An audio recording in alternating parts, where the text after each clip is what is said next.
This Detroit News Podcast is brought to you by Varsity Ford of Ann Arbor.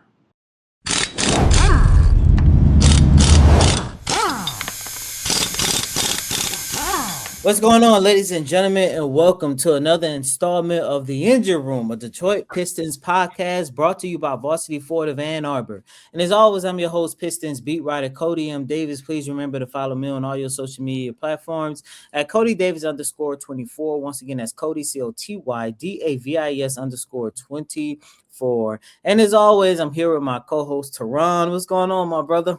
What's going on, Coty? And make sure you guys follow me on all social media platforms at Tarohn Finley, TAROHN Once again, TAROHN. And as always, I'm ready to talk Pistons, Coty. Yes, sir. And Tarohn, we are literally winding down the regular season. At the time of this recording, the Pistons only have six regular season games left ahead of their contest against the Minnesota Timberwolves on Thursday.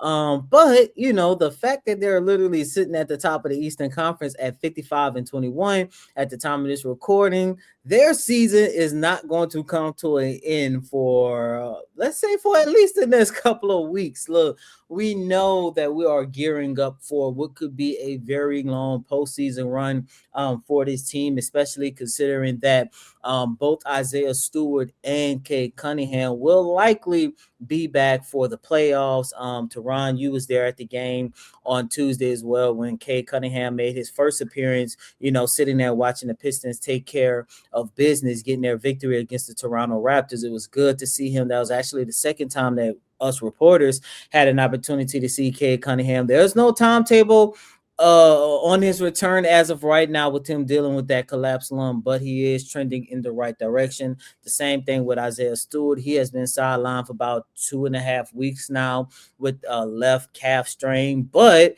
he too is also trending in the right direction because a couple of days ago he was cleared. Matter of fact, Saturday, I want to say, if I'm not mistaken, when we was in Minnesota, he was cleared to return to basketball activity. So, you know, it hurts to see, you know, the Pistons take the floor without a handful of guys. And of course, as we know, there's been over these last couple of days, they have taken the court without a handful of their key players, especially when you look at that crazy overtime loss that they had against the Oklahoma City Thunder. But overall, the Pistons, man, they still look good. Everyone looking like they're going to be healthy. And with that being said, Tarohn, I want us to take a look at potential playoff matchups for the Pistons. And look, we're not going to talk about the Eastern Conference Finals, the finals, or the second round or anything like that, because we're literally at this point about 2.5 weeks away from the start of the first round of the NBA playoffs. And there are at least 5 different opponents that the Pistons can play against in this first round. I'm gonna run through it right now. From 7 to 10 teams that as of right now who are going to be in the playing tournament: the Philadelphia 76ers, the Orlando Magic, the Miami Heat, and the red hot Charlotte Hornets. And I also want to add the Toronto Raptors in there as well, because as of right now, they're currently sitting at 6 with a 42-33 record. However, given the fact that there are 6 games left in the regular season for all of these teams, things could change, and there's a possibility they could fall in the play-in, and the Pistons can definitely, you know, face against the Raptors. But Tarohn, you know, let's just get things started. When you take a look at the 4-5 teams that the Pistons can potentially face in the playoffs, who is the one team, you know, without a shadow of a doubt, the Pistons would not have much trouble with? The first team I would say is the Orlando Magic. I know they actually are getting Franz Wagner back tonight, you know, Michigan University, or the University of Michigan product. And, you know, he's been a good player when he's been out there, but this team hasn't been healthy. I want to say the last few seasons, it has always felt like either Franz Wagner has been out or Paolo's been out. And I know they just picked up Desmond Bain. Anthony Black's been having a good season. He's also missed, I think, the last 14 or 15 games. But I just don't think they have the chemistry that the Pistons have. And they also have the same struggles as the Pistons in some ways, I would take the Pistons over them. But what I'm going with that is just from a shooting perspective, I just think that it won't really be a good matchup for them more so than the Pistons. And also, they just haven't advanced in the first round, so they don't have that experience like a lot of these other teams we're going to mention, later on. But I would say they're probably the biggest team just because I haven't seen this team healthy in a couple years, and also their head coach Jamal Mosley is also on the hot seat. So I just think there's a lot of things there, and I think that will be the best matchup for the Pistons because that can be a game or a series that goes to 4 or 5 games. But who would you take, Coty, as far as like the team the Pistons just won't have any trouble with in the first round? The Charlotte Hornets, plain and simple, and that's no disrespect to the Hornets. I love their turnaround. They actually reminds me. They actually remind me a lot about the Pistons last year. You know, a team you didn't really know what to expect from. If anything, you thought they'd be like a borderline bubble team.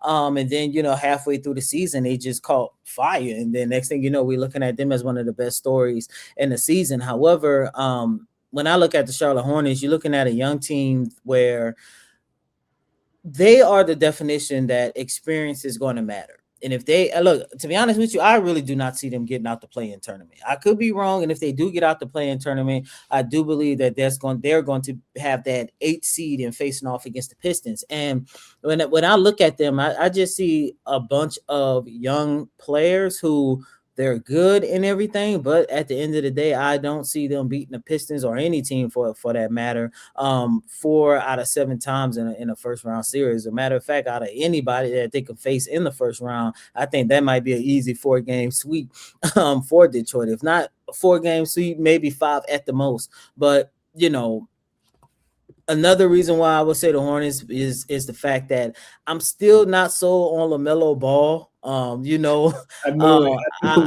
don't with him being their franchise player and all. And look, he is talented in terms from basketball wise, but just him as a guard, the point guard of this franchise, man.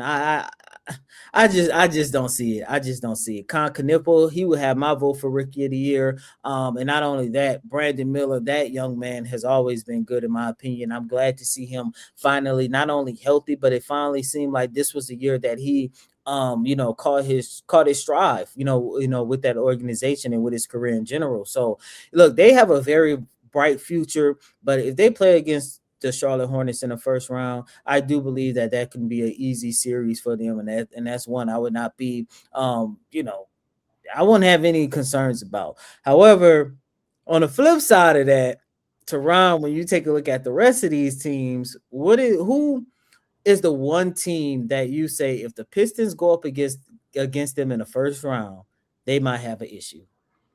So let me push back on what you were saying, Coty, first. And I would put them in this mix too. But I'm actually, if I'm the Pistons, I would be really scared of the Charlotte Hornets just because, one, this team has literally shown that they're not scared of this team. Comments aside about, what you think about the fight with Duren, Isaiah Stewart, and Musa Diabate and Miles Bridges, they were like really willing to fight this team. And I think that the series would just be such a rivalry kind of thing where I don't know how many games it will go. I would say maybe 5 or 6, just because, like you said, they are pretty young. But I'm really scared of the shooting and just how hot this team has been recently. I know last week, they started the season 16-28, as we all know, but have had a great second half of the season. Right before the All-Star break, I would say they started getting hot. So since that 16-28 record, they've been 23-26. They broke a franchise record for the amount of threes they hit in the game. Like you said, I think Con Knippel is my pick for Rookie of the Year too, if I had a vote on that type of thing. But just how well he's been, I think he was the fastest player to get 100 threes. Like, he broke Steph's record earlier in the year. And also, like you said, Brandon Miller has really came into his own this season. I honestly think he had a case to be an all-star just with how well he's playing if the team had been playing better. But I think that there's a handful of teams that's been playing better than them in the second half. But if the season was just determined on the second half of the season, I think Charles Lee will be up there for coach of the year. And I just really think the addition of Kobe White has been great for them. They've been one of my favorite league pass watches. Grant Williams off the bench as well. Sion James. Like, they just have a lot of guys that have come together and played really well. And Moussa Diabate, despite his undersized and despite, getting into it with Durant, he has really been a great rebounder for them. So I just think all around they have a really good team. But like you said, they are a year away. But honestly, I think the most scary team, to answer your question, is the team we saw last week, and that's the Atlanta Hawks. Beat the Pistons. The Pistons came back, almost, beat them in overtime. Jalen Duren just missed the putback to put it, I believe, into the double overtime. But Jalen Johnson is an all NBA player this year, no doubt in my mind. Has been there, like, we don't really measure the game and like who's a small forward, like it's really forwards and guards and stuff like that. But honestly, I don't think there's been a better small forward in the league this year, if you don't count like a guy like Jaylen Brown, who I think is more of a shooting guard. But he's been great. They looked great since Trae Young left. Nickeil Alexander-Walker has been great for them. They have playoff experience. So those are reasons, and they've also been a hot team on the second half. So I think, to answer your question, they are the scariest team the Pistons could potentially face. But who do you think, Coty, since you don't like the Hornets, I see? No, first, with the Atlanta Hawks, I agree with you right there. The only thing is they're fifth in the Eastern Conference, and with 6 games left, I don't see them falling back into that play-in contention spot. But things can change. The Raptors could get hot in the final week and a half, and they can hit a little bit of a bump. But if there is a possibility, I will agree with you. I think the Hawks will be the toughest first round series for them, just based off the fact, for some reason, CJ McCollum must love playing in Detroit, because every time he plays in Detroit, he always lighting them up for about 25, 30, 40 points. Like, it doesn't matter what type of jersey he has on. So that will be the scariest team. However, Tarohn, I'm going to say this, and I do want to say I apologize to Tobias Harris. But to me, I think the scariest first round matchup for this team will be the Philadelphia 76ers. And that's only if Joel Embiid and Paul George can stay healthy. And it's funny that we're sitting here talking about, the Charlotte Hornets. And I agree with you, regardless of how I feel about LaMelo Ball and his style of play. Regardless of them being one of the best teams in the league during the second half of the season. As a matter of fact, fun fact, the Hornets were able to turn their season around, I want to say late December, when they came here to Detroit and got their behinds handed to them by the Pistons. And ever since that game, they had I believe like a players only meeting or something like that. And they've been able to turn their season around, and kudos to them. They've been one of the hottest teams in the league. And the reason why I'm bringing that up, because a couple of days ago, the Sixers went into Charlotte and beat them 118-114. And as I sat there and watched the highlights, I saw Paul George go off for 26 points and 13 rebounds, 4 steals. I turn around, and we all know what Tyrese Maxey is going to be able to do. 26 points, 8 assists, 7 rebounds. And then there's that big man in the middle. Now, I know we haven't seen this big man in the middle much over the last 3 years. But when he is not only on the court, but when he is healthy and he is feeling himself, that doggone Joel Embiid, 29 points. I mean, 3 made triples, 6 rebounds, 2 blocks. If that big 3, and they're starting to find a groove over these last couple of weeks now, because they've been, healthy. Paul George has came back from his 25 game suspension. As a matter of fact, right after this game, somebody was joking on social media when they saw his stat line. They was like, I feel like y'all should test him again, but that's neither here or there. But I looked at that game, I looked at the highlights, I looked at those three players, and I looked at the experience that the Philadelphia 76ers have, and I said to myself, if they end up being the first round matchup for the Pistons, I think that could be the most dangerous one for them, because you're looking at a team where, regardless of how this year has been, you're looking at a team regardless of, the injuries in and out, whatever the case might be. If this team is healthy, I don't think no team in the Eastern Conference wants to play against them, because when they're healthy, you have, I guess we got to call him now, even though I might disagree a little bit, but Paul George is a Hall of Famer. Joel Embiid is definitely a Hall of Famer, and Tyrese Maxey is already putting a resume in to be, he's already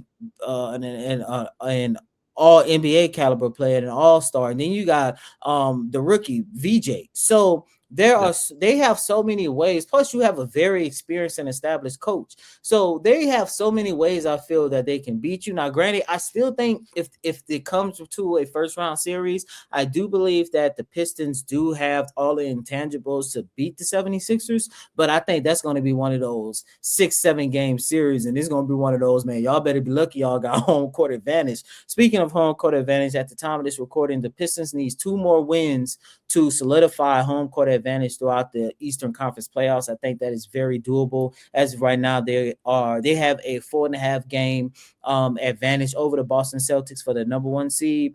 But for some reason, the 76ers do scare me. Now, on the flip side of that, 76ers being 7th, the play-in tournament, I do think they have the best talent out of the remaining 4-5 teams, if you want to put the Raptors in there in terms of who's going to be in that play-in tournament. I think they're going to have the best talent. Tarohn, this might shock you, but I think the best team in this play-in tournament are definitely the Charlotte Hornets. I do want to mention, I think it's going to be a quick 4-5 series against the Miami Heat if they have an opportunity to play against them. The Orlando Magic, depending on what version you get and how healthy that team is, I think that is going to be similar to what we saw last year against the New York Knicks. A very competitive series. Every single game could go either way, but the fact that the Pistons have more chemistry, camaraderie, and at this point, talent, I think that definitely have the edge. But out of all these teams, I do not want to see the 76ers in the first round. You made the case for it. Like I was thinking a little hesitant on them just because, like, I think Embiid is actually going to be out tonight. It's just kind of tonight. But I know Maxey's come back. You said George has came back too, so you definitely made a case. I love watching VJ play too. So they have a great team. It's just like similarly with the Magic, I just don't know who's going to be out there in the lineup. You have to kind of check day to day with this team, and then they are on the older side, which is more experienced. And I also have been a little, I really like Nick Nurse when he was with the Raptors. I'm not sure what to make of him with the Sixers, but he does. But it's kind of hard to judge him because he haven't really had a healthy team. Exactly. So I think there's a lot of just stuff that goes into it. And then, that like everyone else, I did forget that the Raptors and Hawks had swapped. So for the Pistons, that's a great thing because we seen what the Pistons did to the Raptors the other night. And I did want to mention a few things about the 76ers that I thought were intriguing as well.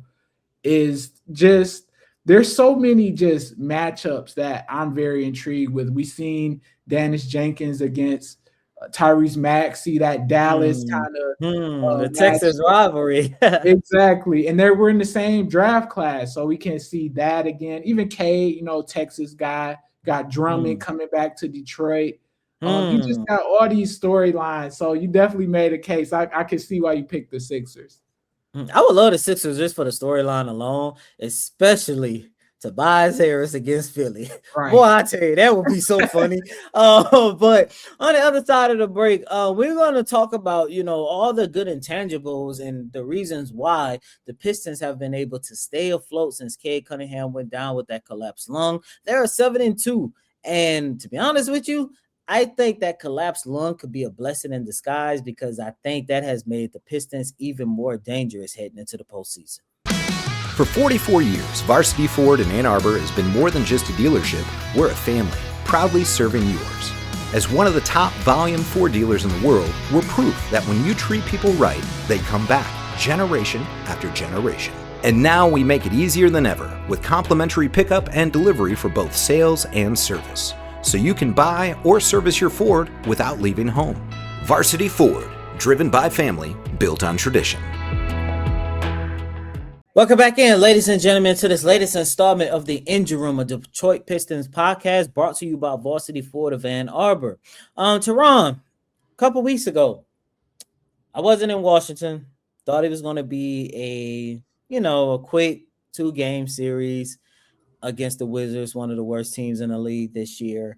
So Jim was like, go ahead and cover the game remotely. Don't worry about going. And I'm fine because, we do a lot of traveling and stuff. I'm like, I'm actually fine to be home for a couple days. Sit in front of the TV with my computer to cover the game remotely.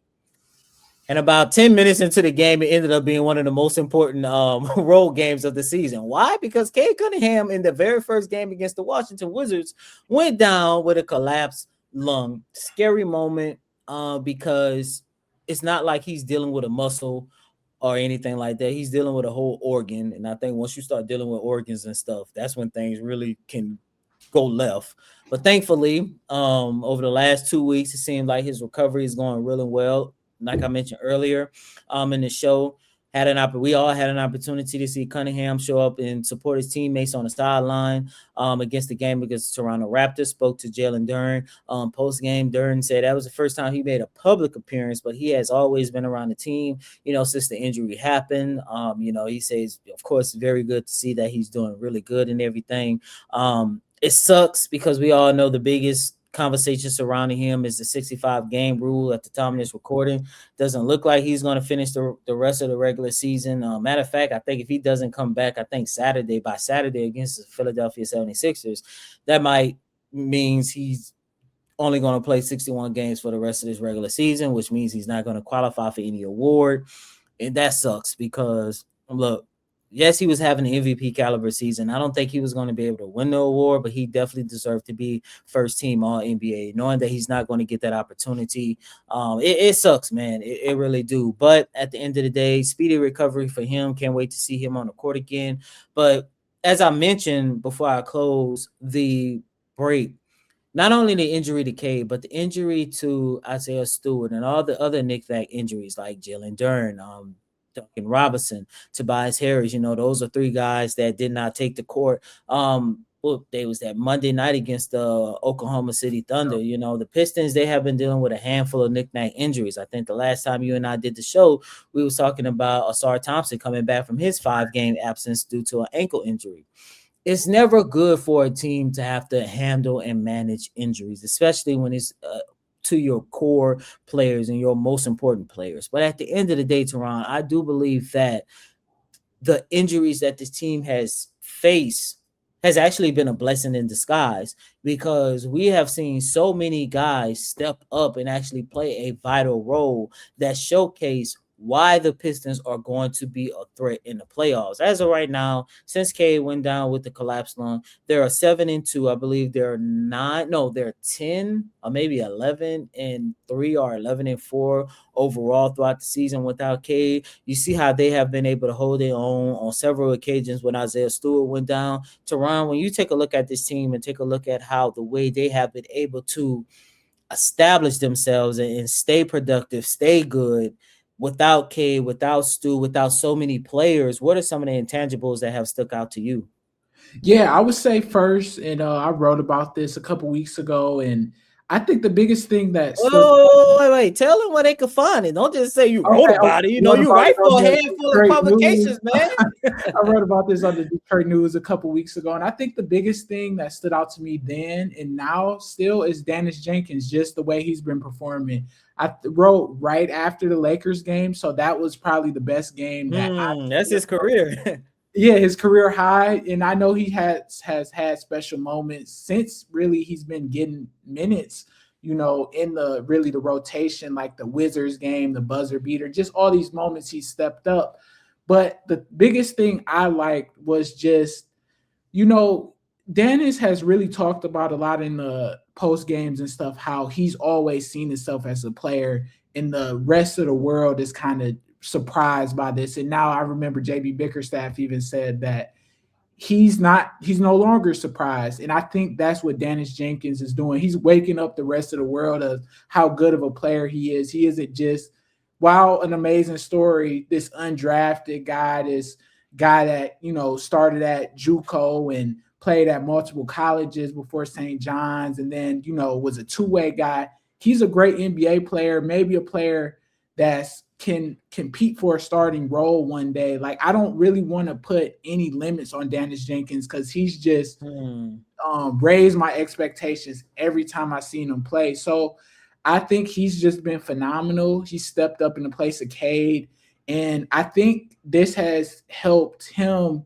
Well, like I said, he's had this confidence in himself, but just get back into, who he was early before the contract, because I know that was kind of a thing a lot of people were talking about. Since he's got this contract, he hasn't performed. But, everyone has a slow stretch, and he's been able to get past that rookie slump, even though he's not a rookie. This is like his first year really getting real minutes. So he's been very playing well. And then I just wanted to use this time to, I don't know if he's listening to this, but I just want to send an apology to Kevin Huerter. I was very low at the trade deadline. I knew the type of player he was early in his career, but I just didn't think he was that haven't seen it. Player. Exactly. And now that Cade went down, he's getting consistent minutes. And even his shots have been falling more recently, but even when it's not falling, like we said last time, he's just finding a way to affect the team in so many ways. So much so that I think he has to be part of the rotation in the playoffs, and he has earned his minutes, because you asked JB Bickerstaff about this last time, but just, when he first came on the team, there wasn't minutes for him because everyone was playing so well. He's earned those minutes. I don't know if you agree, Coty. Oh, yeah, definitely. I 100% agree. He earned those minutes, and, that's what I mean by, I think, injuries, during the back half of the season has been a blessing in disguise, because Tarohn, I was with you. There was a moment throughout the season, when after he got here after the trade deadline, I'm like, why is Kevin Huerter here? He's not really getting any minutes. When he had an opportunity, I think he had 2 opportunities before Sar Thompson went down with that ankle injury in San Antonio. He really didn't make much of it. And it was like, okay, did you just trade him because, the financial aspect of things with Jaden Ivey at the time wasn't going to, be right for the team? You say you wanted to give J.I. a fresh start, and at the time, before, what's unfortunately has transpired over the last couple of days, it seemed like, that him going to Chicago, it seemed like would have been a good opportunity for him to really like kind of reestablish himself and find a true role with a team. Once again, at the time, it just seemed like maybe they just really wanted to do right by J.I. at the time, and maybe that was just an expiring contract they just wanted to take on, and that way you just figure out what you want to do with him at the end of the season. However, Sar Thompson turns his ankle early in the first quarter against the San Antonio Spurs, and Kevin Huerter has done nothing but balled out ever since then. Now it seems like he has established a true role with this team, and shout out to him, man, because Kevin Huerter, guys like Kevin Huerter, Javonte Green starting to find an offensive rhythm. Those are going to be those key guys where they're going to be able to help this team win playoff games. And I've heard Coach JB Bickerstaff talk about time and time again, especially when it comes to Kevin Huerter, how much he and his team believes that he's going to be a difference maker in the playoffs. Of course, part of me is like, I hear you, I get it. It's probably coach speak. But at the end of the day, we're definitely starting to see why. Because without guys like Kevin Huerter finding his rhythm, without guys like Javonte Green, without guys like Marcus Sasser, I know he's still dealing with the hip injury. He's been in and out of the lineup, but it seems like he's starting to find a rhythm. Those are guys who where the fact that they are finding a rhythm and establishing themselves. And I know Javonte Green has always established a role with this team, and he's always been, one of the main guys Coach JB Bickerstaff has relied upon. As a matter of fact, I think he's the only one on the roster to play all 60, 70 something games so far this season. But to see him really get going offensively, that's going to make a big difference for the team in the playoffs, because we know what to expect from Cade and Asar and JD and all the rest of these guys. We know what to expect from Stu. We know what to expect from Tobias Harris. Those guys we know, but in order for them to not only advance past the first round, but to make it past the second, the third, hopefully play into June, who knows? And you might have an opportunity to have a parade on Woodward. Who knows?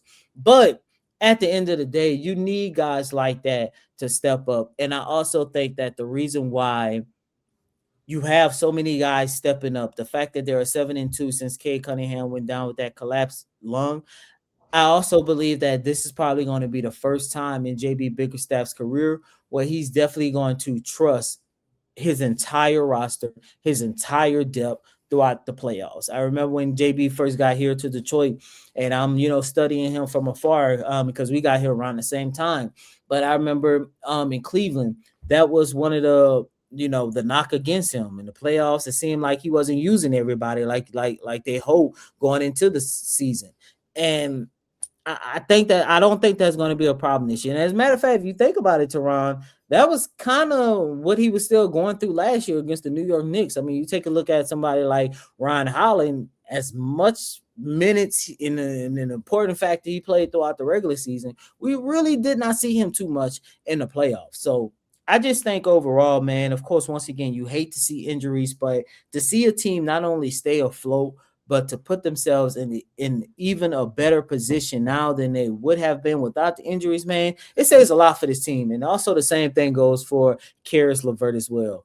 I know a lot of people got a lot to say about LeVert, but at the end of the day, I think the fact that he is not only starting to find a rhythm, and I wrote about this on the Detroit News. Matter of fact, I think on Monday, Tuesday, one of those days, he's now starting to feel 100% healthy, unlike what he has been going through this entire season. He said going into training camp, he had wrist surgery that made it difficult for him to catch a groove throughout training camp. And we know throughout this whole entire season, the Pistons have literally just been managing his knee injuries, but we have seen him play a consistent amount of games and consecutive games over these last couple of weeks. He has looked good on both ends. Yes, there have been some moments, but at the end of the day, he's definitely going to play a big role for this team in the playoffs. Right. I agree with all of that. And I did want to mention Caris LeVert as well. He has also just, really been performing well down the stretch, like you said. And I think the game that really impressed me most about this team, and it's crazy to say, well, not like the entire season, but recently, was just that OKC game. Like, to be honest with you, and I'm sorry to cut you off, but to be honest with you, that might have been the most I've been impressed by this team, especially Coach JB Bickerstaff. Only because, look, all of your guys are out. Exactly. You take a look at that starting lineup, and this is no knock against them. Like, we know what Paul Reed, we know what Jenkins can do. We know what, we're starting to learn what Kevin Huerter, Javante, and all these other guys to do. I know what Tolu Smith could do, and Ron and all these other guys. Like, I mean, I've been watching Sasser since he was hooping as a freshman at University of Houston, and I covered him that year. I know what these guys to do. But to combine all those guys against the defending champion and the reigning MVP that's averaging 35 points per game, right. It's like, this is about to be a bloodbath. And yet all they did was just lose by 4 points in overtime. And after the game, every single one of those players, especially Jenkins, felt that they could have and should have won that game. That was the most impressive one. Yeah, I was just so impressed because I know they were down a little early, but then all of a sudden you just continue to see this team fight back no matter who's in the lineup.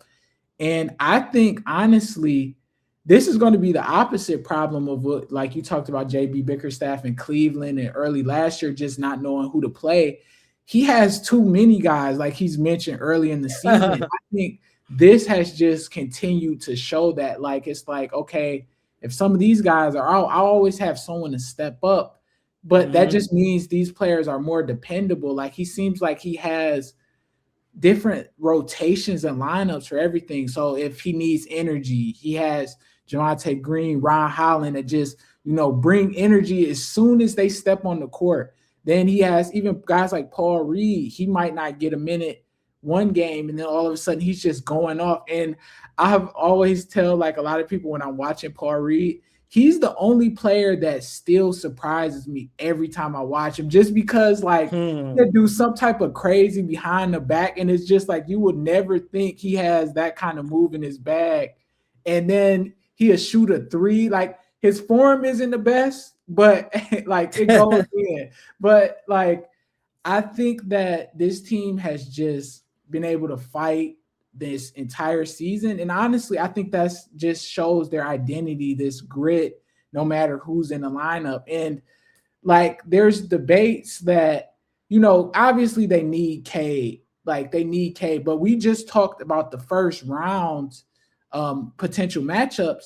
You can make the case for some of these teams, they might not even need Cade to advance in the first round at least. And that's not to, you know, disrespect the other teams, because like the teams we all mentioned, they're all, you know, have great talent in their own right. But that talks more about the Pistons. It might not be outside of Duren, the household name star that you talked about, like a Paul George, like future Hall of Famers, things like that.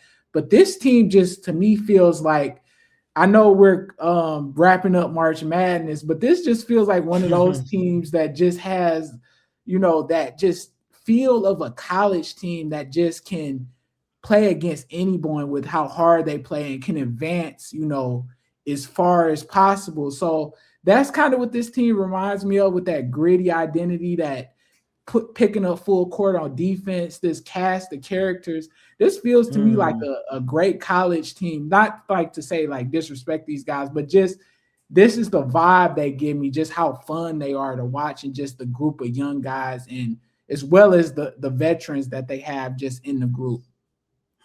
Funny story really quick. When you were talking about Paul Reed and how he surprised you, it reminded me of I want to say the second, maybe third day of training camp last season. And of course, this is the first time we talked to Ron, you know, after a practice. And I remember he was asked, what has surprised you most so far with the players that you've been around? He said Paul Reed. And then it was like, why? He was like, he knew of Paul Reed, but he didn't really know much about him. And he said, I can't remember if he said they played 1-on-1 or 2-on-2 or something like that. But he was just like, Paul Reed is so talented. And he was talking about how Paul Reed just busted his behind.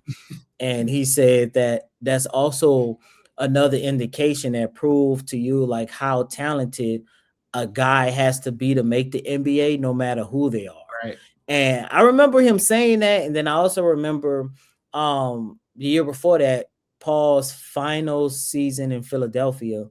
Joel was out, of course, and he started in Joel's absence. And they played against the Nuggets, and they had one of those Thunder Pistons type games where they wasn't really playing nobody. They went into Denver and they almost won. And Paul Reed had like 30 and like 15 or something like that. And I remember Jokic saying Paul Reed is one of the most talented players he ever played against. And I remember taking those two things at the time, and I was like, I can't wait to see what this young man Paul Reed is about. And hey, B-Ball Paul is one of those ones, man. Put some respect on his name. That's all I gotta say. Right. But with that being said, that's going to conclude another installment of the The Engine Room, brought to you by Varsity Ford of Ann Arbor. As always, I'm your host, Coty M. Davis. Please remember to follow me on all your social media platforms at Coty Davis _24. Once again, that's Coty COTY DAVIS _24. And make sure you guys follow me on all social media platforms. That's Tarohn Finley, TAROHN FINLEY. Once again, TAROHN FINLEY. Until next time, ladies and gentlemen, peace. Peace.